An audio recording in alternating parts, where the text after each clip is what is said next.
아멘. 한 주간 잘 지내셨습니까? 우리가 삶의 자리 속에 하나님의 거룩한 은혜 또 주어지는 주의 손길이 항상 머무는 복 있는 삶이 되는 우리 모두가 되었으면 좋겠습니다.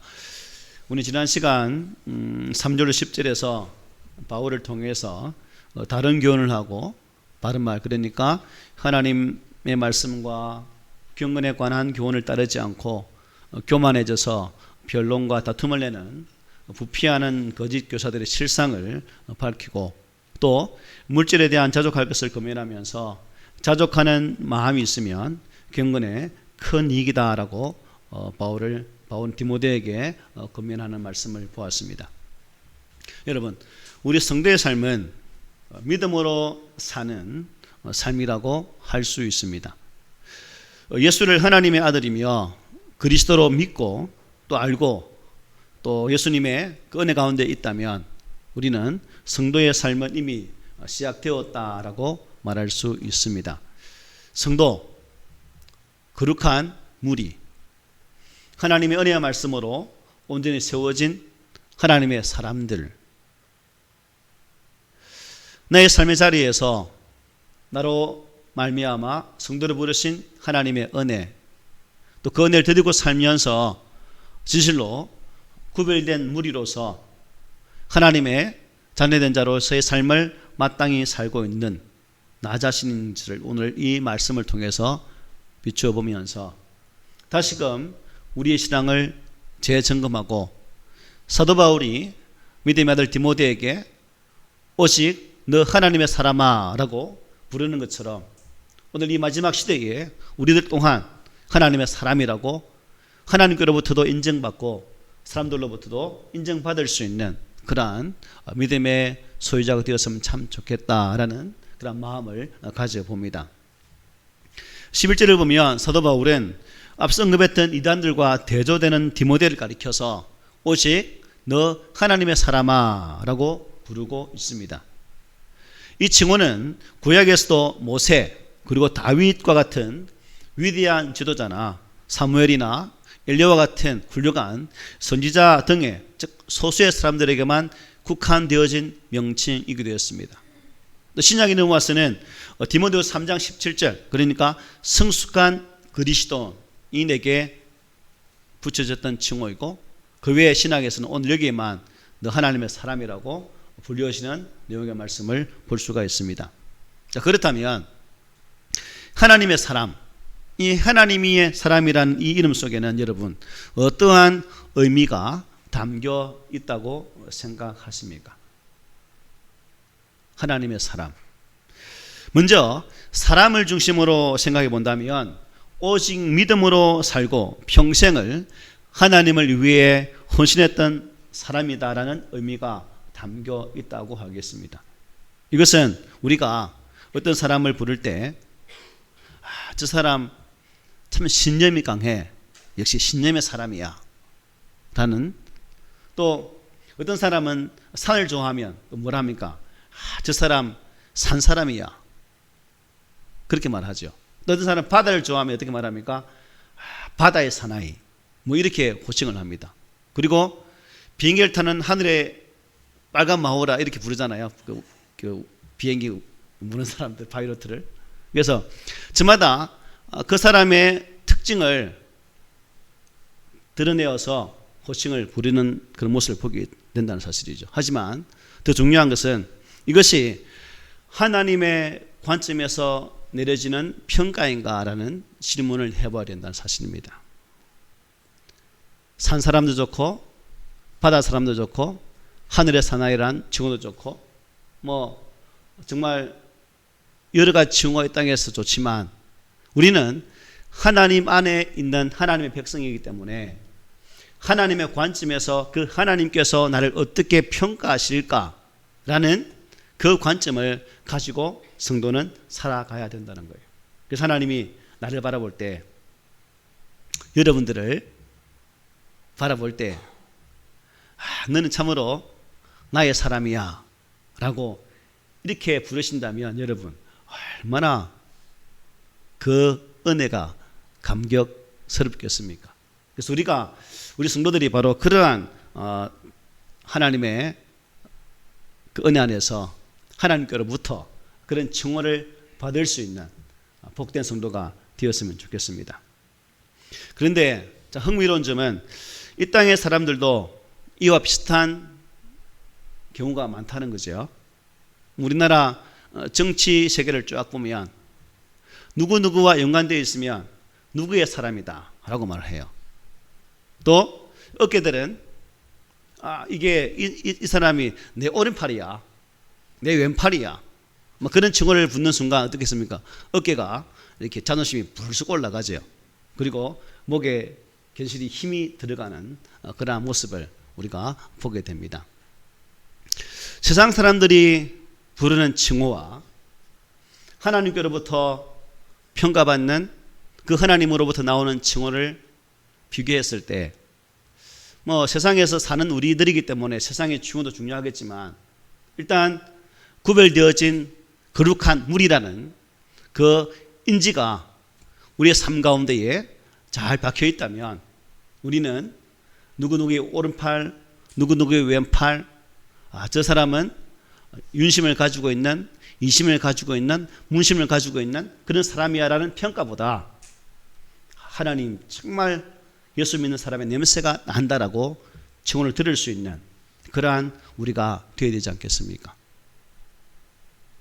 이 땅의 인생들을 바라보면 누구 하나 온전한 분들이 없지요. 오늘은 내 오른팔, 내 왼팔, 정말 네가 내 마음을 가진 사람이라고 칭호를 받지만 또 심각한 갈등의 결과를 맞이하게 될 때는 네가 어떻게 내 오른팔이냐고 단박에 바뀌는 그 모습들을 우리는 얼마나 많이 보고 있습니까?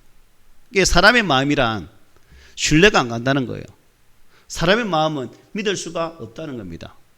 때문에 사람의 평가에 일희 일비할 필요는 전혀 없다는 것이 또 이런 말씀을 대할 때에 우리가 또 고백할 수 있는 부분이기도 합니다. 그러나 우리는, 즉 우리 하나님은 다르다는 거예요.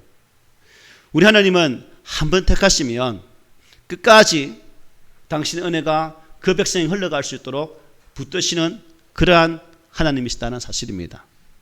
우리 인생은 조속으로 마음 바뀌지만 하나님은 이 땅을 지으신 만왕의 왕이시요 만주의 주가 되시기 때문에 그분의 입술로 선포되어진 말씀은, 기록되어진 성경의 말씀은 1.1획도 변개함이 없다는 것을 깨닫게 됩니다.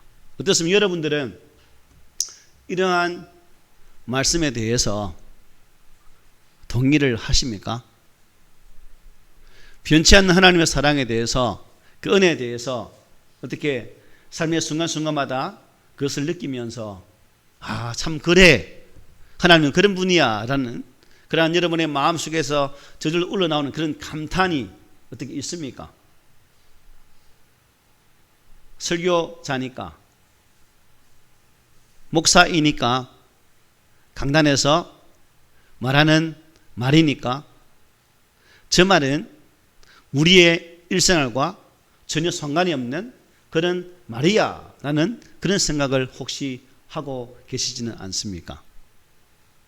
만약 후자라면 저도 그렇고 여러분도 그렇고 아주 심각한 영적인 병에 걸려 있는 자이기 때문에 하나님께로부터 아주 중차대한 수술을 받아야 하겠지요.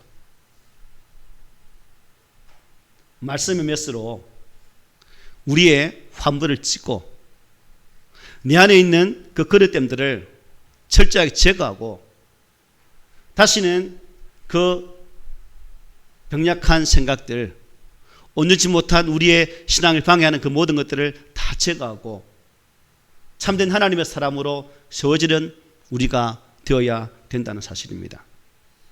하나님의 사람은 이 땅의 사람들로부터 인정받기 위해 발버둥 치는 것이 아니라 하나님께로부터 인정받을 수 있도록 마음과 뜻을 다해야 된다는 것이죠. 그런데 이 땅에 발붙여 사는 우리 인생은 어쩔 수 없는 것 같습니다. 목회자도 그렇고 성도들도 그렇고 이 땅에서 주어지는 그 명예, 그 화스러운 그 칭호가 또한 사람들이 치켜 세우는 그 한마디 한마디가 너무나 우리의 가슴을 치기 때문에 그것을 쉽게 버리지 못하고 살아가고 있다는 사실입니다. 이러한 때에 저와 여러분들은 다시금 우리의 신앙을 재점검하고 다윗이 하나님께로부터 마음에 합한 사람이라고 인정받았던 것처럼 사도행전에서 믿음의 성도들이 정말 마음에 합한 사람이라고 인정받았던 것처럼 오늘 이 시대 속에서는 우리들이 바로 그러한 믿음의 사람들이 되어야 되지 않겠습니까?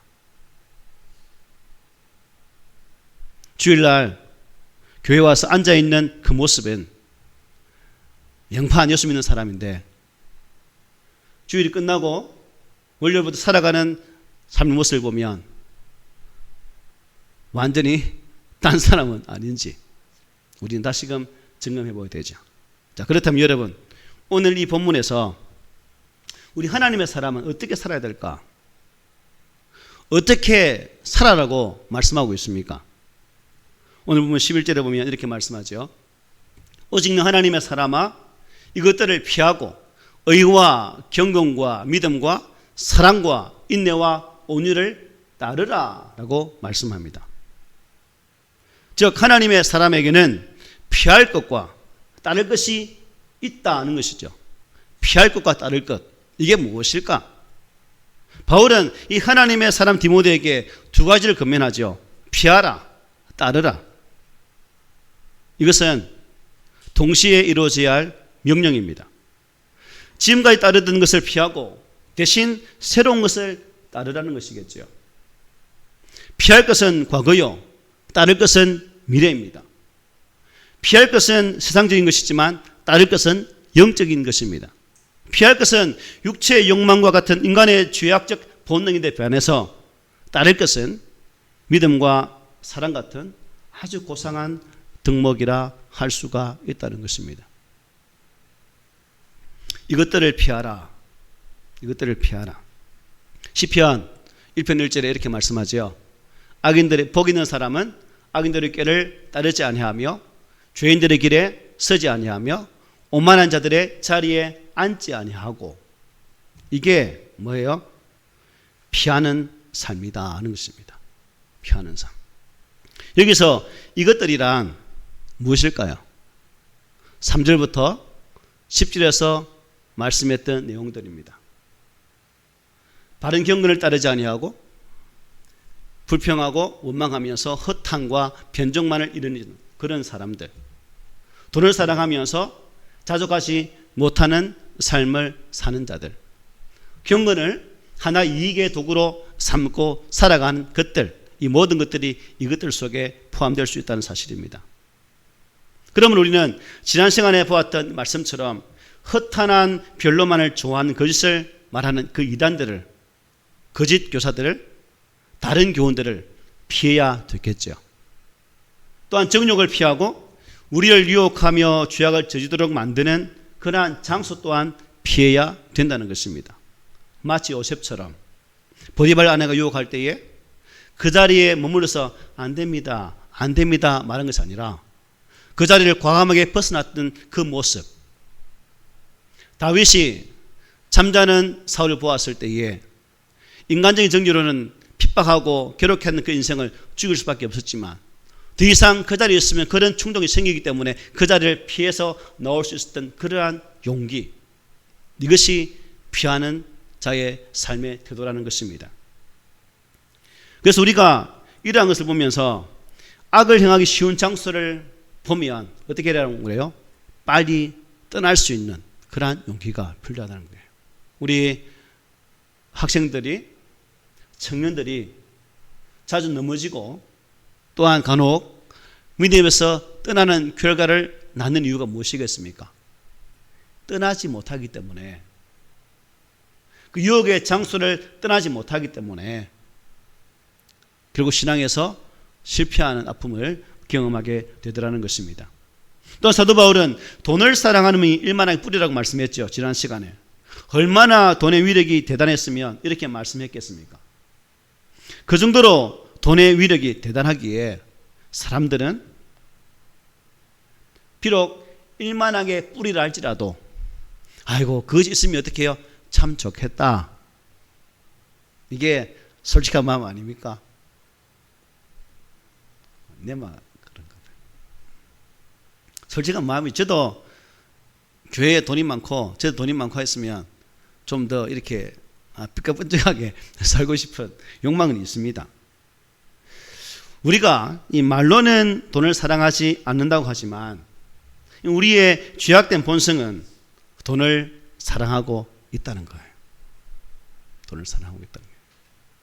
이러한 우리의 마음을 주님께서 얼마나 잘 아셨으면 여러분 이런 말씀을 성경 속에 기록해 두었겠습니까? 주님께서는 이런 말을 통해서 우리의 실상을 깨닫도록 도와주시고 있다는 사실에 저는 참 감사가 됩니다. 우리 하나님의 사람들은 바로 돈을 사랑하는 것을 피해야 됩니다. 우리가 돈을 사랑한다는 것은 곧 자기를 사랑한다는 말이에요. 자기 자신을 사랑한다는 거예요. 이것은 또한 이 세상을 사랑한다는 것입니다. 우리는 자기를 사랑하는 것을 피해야 된다는 거죠. 이 세상을 사랑하는 것을 피해야 된다고 바울은 말씀해 주고 있습니다. 왜냐하면 우리 인생은 우리 믿음의 사람은 결코 두 주인을 섬길 수가 없기 때문입니다. 그래서 우리는 예수님께로 나와야 되겠죠. 또 여러분들은 예수께 나왔습니다. 예수님이 우리의 삶 속으로 들어오셨습니다. 예수님은 나의 왕으로 나의 주인으로 나에게 오셨어요.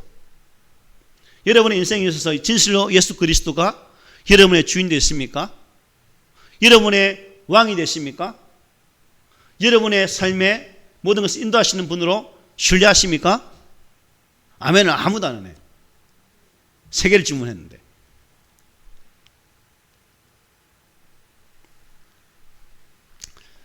우리는 그 왕으로 오신 예수 그리스도 내 입술로 주님 사랑합니다. 예수님 정말 사랑합니다. 예수님께서 나의 죄를 사하여 주신 그 은혜가 너무나도 크기에 말씀으로 인도함을 받는 그러한 믿음의 자녀가 되겠습니다.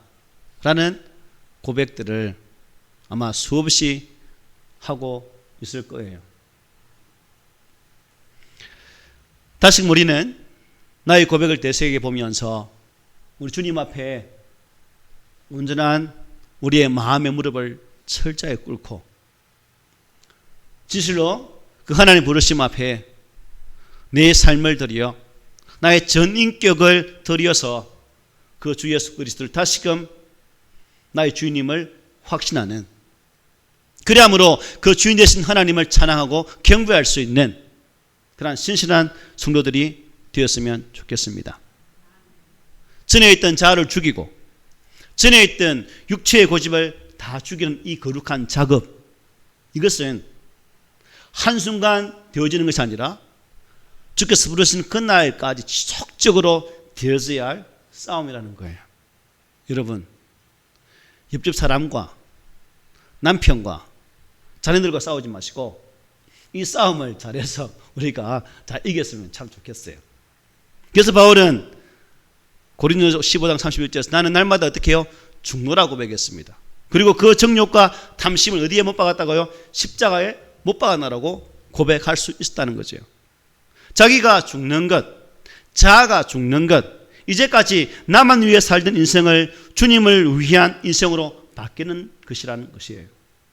그래서 주권, 내 인생의 주권을 주님께 온전히 양도하는 작업, 제가 자주 쓰는 말씀 아닙니까? 내가 가지고 있는 것이 아니라 주님, 이제 모든 이전권을 주님의 손에 맡깁니다. 계약서, 서류 쓰고 딱 드리는 이 작업이 있어야 된다는 거예요. 내 의지, 내 계획이 아닌 오직 우리 주님이 되신 그 예수 그리스도의 계획으로 나의 삶을 전환할 수 있는 그 작업이 필요하다는 거예요. 그런데 참 감사한 게 뭐냐면 여러분, 예수 믿는다는 사실이 감사한 게 뭐냐면 내 의지, 내 계획을 주님의 계획과 온전히 바꾸는 삶을 사는, 다시 말하면 우리는 종이라고 고백하잖아요. 종인데 종에게는 주인 의지가 있으면 안 되죠. 그런데 감사한 것은 종인데 주인의 계획과 주인의 뜻이 곧 나의 것이 되더라는 거예요. 이게 믿음이거든요. 하나님의 위대하신 모든 계획들은 결국 누굴 위해 꾸며진 계획들입니까? 나 한 사람이죠. 신약 구약에 주신 모든 말씀이 누굴 향한 중심으로 기록되어 있습니까? 그 중심이 예수지만 그 예수로 말미암아 구원받게 되어질 하나님의 백성들을 향해서 주신 하나님의 철저한 사랑의 메시지라는 것입니다. 나를 너무 사랑해서 기록한 이 말씀이 우리 곁에 있다는 거 아닙니까? 그래서 사도 바울은 그러한 꿈과 비전을 바라보고 하나님의 그 계획 속에 나의 삶을 맡기면서 그 뜻을 이루기까지 이 땅에서 정해되어지는 그러한 모든 것을, 즉 이 땅의 것은 철저하게 피하라고 우리에게 말씀을 주고 있는 거예요. 그리고 뭐라 말합니까? 따르라 말씀하고 있어요. 따르라. 뭘 따릅니까? 본문에는 의와 경건과 믿음과 사랑과 인내와 온유를 따라라고 말씀을 하고 있습니다. 우리는 진리를 따르는 일에 신속해야 됩니다. 또한 하나님의 명령을 따르는 일에 신속해야 되겠죠. 마치 아브라함이 하나님께 이삭을 바치라 말씀했을 때에 머뭇거리거나 주저하지 않고 즉시 실행했던 것처럼 그러한 자세, 이것이 우리에게 있어야 된다는 거죠. 따라서 우리는 악을 떠나는 일에도 신속해야 되겠지만 하나님 거룩한 진리를 따르는 일에도 뭐예요? 신속해야 된다는 것입니다. 천국으로 향하는 우리의 발걸음들이 늦춰지지 않도록 재빠르게 움직이자는 거예요.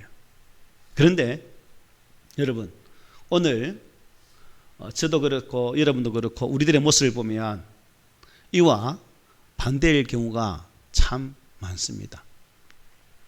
피할 것과 따를 것의 구별을 잘 못하는 경우가 많더라는 거예요. 그래서 악과 시험의 장소를 보면 신속하게 피하기는커녕 자꾸 미련을 두고 머뭇거리더라는 겁니다. 그러다 결국 사단의 올무에 빠져서 많은 고통을 겪는 경우가 적지 않게 일어난다는 것이죠. 또 이 진리의 명령을 따를 데 있어서도 신속할 때보다 어떻게 해요? 게으르고 느릴 때가 많다는 거예요. 그래서 그 즉시 수행하기보다는 잠언 기자의 언급한 것처럼 이 게으름뱅이가 되어서 이리저리 핑계거리만 찾기에 더 분주한 삶을 우리는 살고 있더라는 거예요. 세상 모든 것이 날마다 업그레이드 되는데 나와 주님과의 관계는 날마다 업그레이드 되는 것이 아니라 자꾸 퇴보되는 그런 관계성을 맺고 있다는 겁니다. 세상이 업그레이드 되면 우리가 더 온전한 삶을 살기 위해서도 주님과의 관계가 새로워져야 된다는 거예요. 새로워져야 돼요. 그런데 그 새로움이 없더라는 거예요. 게으르고 나태해서.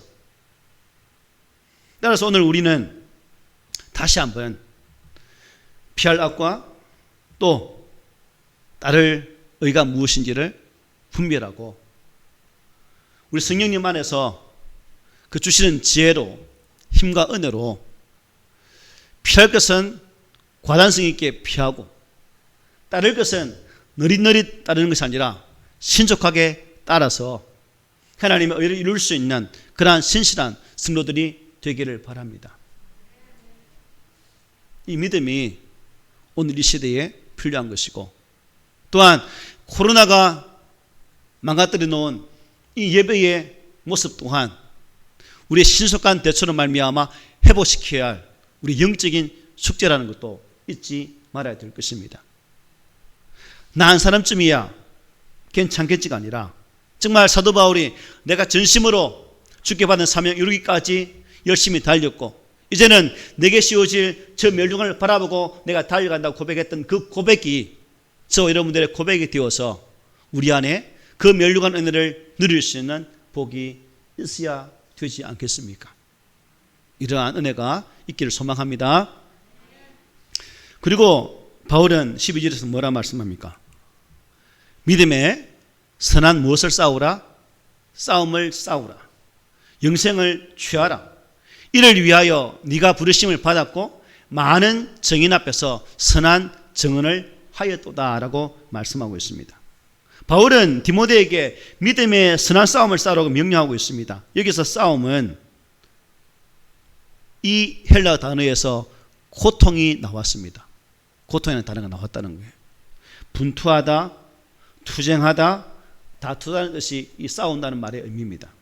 이 말의 배경은 싸움에서 이기기 위해서 어떤 사람이 갖고 있는 에너지를 어떻게 해요? 다 쏟아붓는 그런 것을 의미해요. 바꿔 말하면 내가 영적인 싸움을 싸우면서 내가 가지고 있는 그 모든 육신의 에너지를 다 쏟고 있는가? 이러한 싸움을 싸우고 있는가? 라는 질문이 가능하다는 거죠. 그래서 이 말을 이렇게 바꿔 쓸 수 있습니다. 제가 읽어드릴게요. 믿음의 선한 싸움을 이기기 위해서 계속해서 싸우라.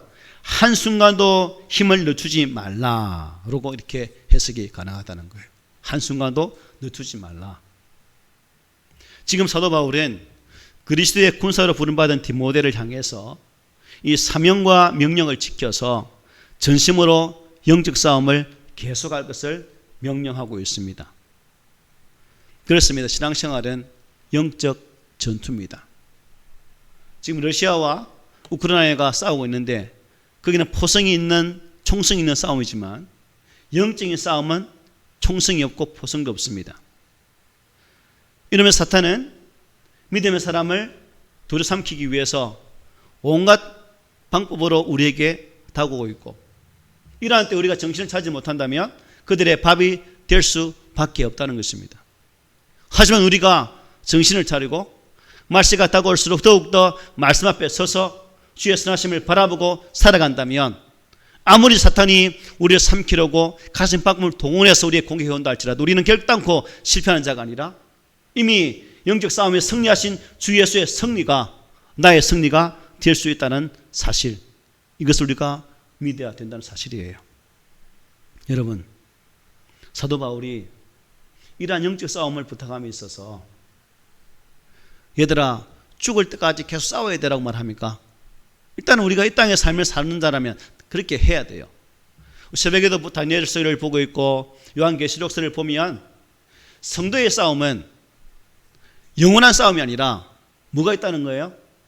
때가 있다는 때가. 하나님의 정한 때, 사탄이 힘을 쓸 수 있는 그 정한 기간이 끝나버리면 하나님이 그 이후에 우리의 모든 삶을 책임지시고 인도하는 사실이 연서에 우리가 다 기록되어 있는 거 보지 않습니까? 성도에게 이게 힘이 되는 거예요. 사도 바울은 한 줄기 빛이신 예수 그리스도 안에서 이 약속을 바라보고 우리에게 살아가라고 말씀하고 있고 그 은혜가 있기 때문에 삶의 현자리에서 지금의 그 자리에서 영적 싸움을 처절하게 정말 투쟁하면서 싸우라고 말씀을 하고 있다는 사실입니다. 따라서 저 여러분들이 영적 싸움에 있어서 힘들고 또 피곤하고 자꾸 반복되어지는 그러한 것 때문에 혹 낙심할 수도 있을 거예요.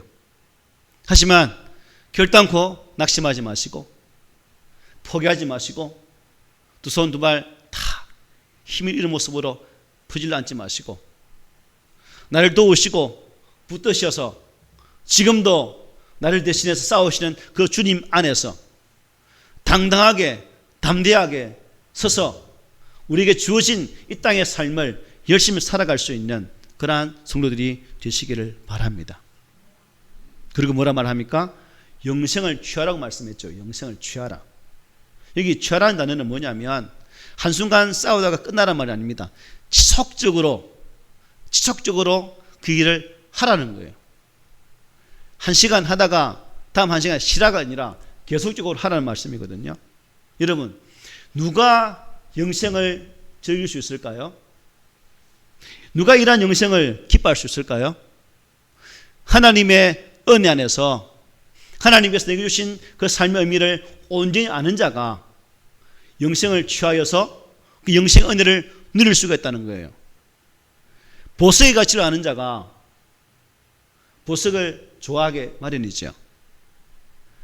순금 99.9%의 금이 누구에게나 좋아 보이는 것처럼 우리의 신앙이 온전함으로 세워질 때에 하나님 보시기에 너무나 귀한 사람이 될 수 있다는 거예요. 그런 사람이 되어야 된다는 겁니다. 우리는 내게 주어진 시간, 내게 주어진 물질들, 내게 주어진 모든 것들을 하나님의 나라의 영광을 위해서 쓰고 있습니다. 세상 사람들이 보면 얼마나 어리석겠습니까? 믿음이 없는 사람들이 보면 얼마나 우리를 바보같이 여기겠습니까? 하지만 그들이 나를 바보로 바라볼지라도, 세상 사람들이 나를 정말 어리석은 자로 바라볼지라도, 저와 여러분이 오직 하나님과의 그 선한 관계성 속에서 나의 하나님을 위해서 주신 이 영생을 누리고 이 영생 안에 있는 정말 귀한 것을 취하면서 감사하고 기뻐하는 삶을 사는 것이 진실한 삶이라면 그런 소리를 들을지라도 그 안에서 기쁨을 누리는 자가 되어야 되지 않겠습니까? 그래서 바울은 이렇게 말씀합니다. 내가 이미 얻었다 함도 아니요 온전히 이루었다 함도 아니라 오직 내가 그리스도 예수께 잡힌받은 것을 잡으려고 달려가노라. 이미 이루는 거 없어요. 그런데 예수께를 통해 주신 그것이 있기 때문에 그것을 잡으려고 달려간다라고 바울은 고백하고 있습니다. 우리도 마찬가지죠. 이 고백이 저 여러분들의 고백이 되어야 되겠죠. 비록 지금 내 손에 내 눈에 보여지고 만져지는 게 없지만 표대이신 예수 그리스도가 나의 부름의 상을 위해 주신 그 자리를 향해서 달려가는 그 믿음의 선한 싸움이 우리에게 있어야 된다는 거예요. 그리고 빌립보서 2장 12절에 이렇게 말씀합니다. 그러므로 나의 사랑하는 자들아 너희가 나 있을 때뿐 아니라 더욱 지금 나 없을 때에도 항상 복종하여 두렵고 떨림으로 너희 구원을 이루라. 너희 구원을 이루라. 어떻게 해요? 두렵고 떨림으로. 너희가 구원 안 받았으니까 긴장하는 그런 말은 아니죠. 지어야 될까 무서워해라는 그 말이 아닙니다. 우리의 삶 속에서 하나님의 사람답지 않은 행위로 인해서 하나님의 영광을 가리지 않도록 그 선한 싸움을 감당해라고 주신 말씀이에요. 말씀하시겠습니다. 오직 너 하나님의 사람아, 구약의 위대한 왕과 선지자에게 주셨던 이 호칭 이제 디모데에게 주시면서 오늘 우리들에게 이 말씀을 주고 있습니다. 오직 너 하나님의 사람아, 하나님의 사람으로서 살아야 될 삶의 방향과 목적이 무엇인지를 오늘 본문의 말씀에서 여러분 찾으시고 또한 성령께서 여러분의 마음에 감동 주시는 대로 순종해서 그 하나님께서 나를 바라보실 때에 진실로 네가 나의 사람이다라고 인정받고 또한 우리 삶의 자리에서 남편에게 내 자녀에게 우리 주변의 사람들에게 진실로 귀하께서 네가 참 하나님의 사람입니다라고 칭송 들을 수 있는 그러한 자리까지 나아가는 성도가 되셔서 오고 온 세대 속에서 정말 칭송을 들을 수 있는 복된 자가 되시기를 주님의 이름으로 축복합니다. 아멘.